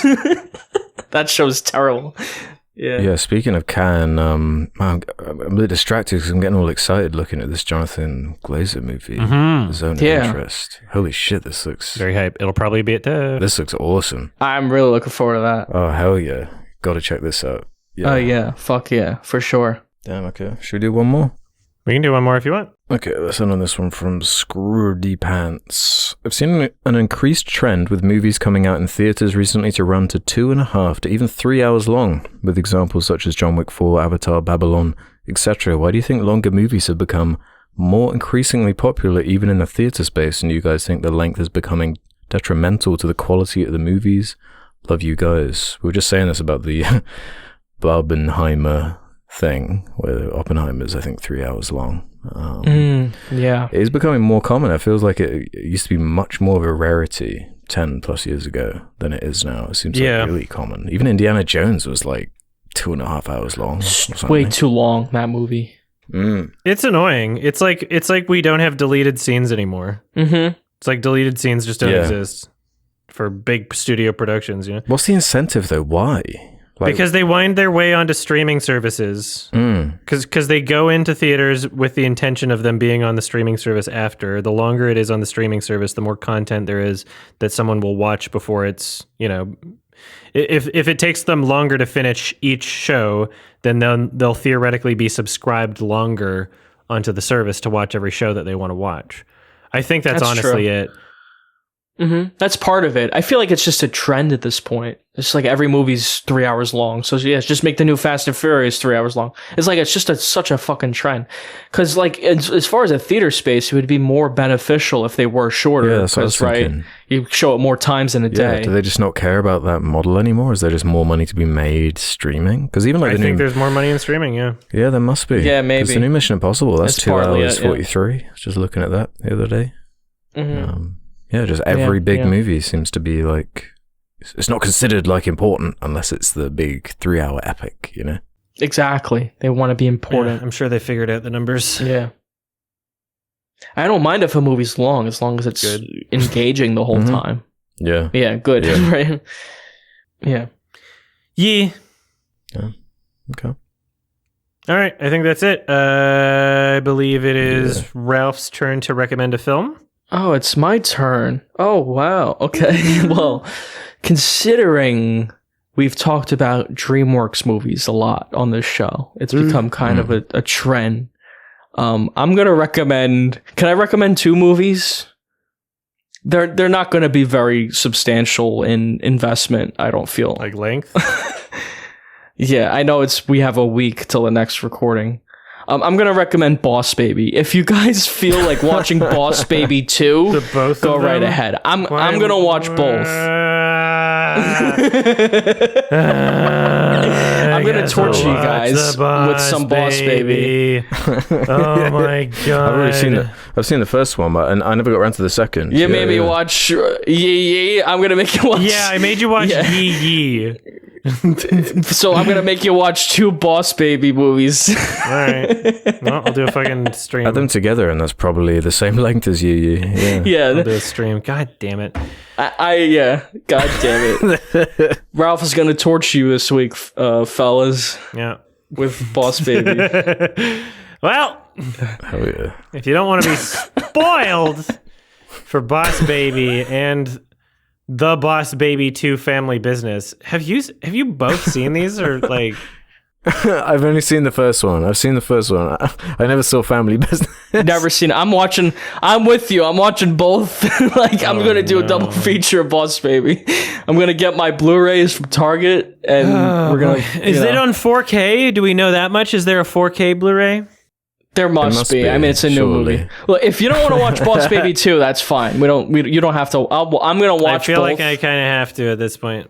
I'm going to watch both, and maybe I'll watch Alex it. will just Hell watch the second Yeah, one because well- he's seen the first one. I feel like it's a worthwhile discussion. If you don't want to be spoiled for the Boss Baby 2017 and the Boss Baby 2 Family Business, both directed by Tom McGrath, then watch them before the next episode comes out. These episodes... Oh, he's directed Madagascar. Yes. Oh, hell yeah. Woo! Yeah, it's DreamWorks. Watch them before the next episodes come out. These episodes come out every 2 weeks. You can listen to them early by going to sardonicast.com. Sign up for premium. It's only $2 a month. Also, patreon.com/sardonicast. You can, support the show, get to listen to these episodes early and feel good about yourself. We got merch, link in the description. We've also got a Sardonicast highlights channel on YouTube. Go toss a sub. Also, if you're watching on YouTube, subscribe. Leave a like. Put it in your favorites. Leave a comment. Do the stuff for the engagement. Oh my God. Hell yeah. All right, everybody have a happy fucking family business. I'm the boss. Have a happy Boss Baby. God damn it. All right, bye everybody. Bye-bye. Me. All right, bye-bye.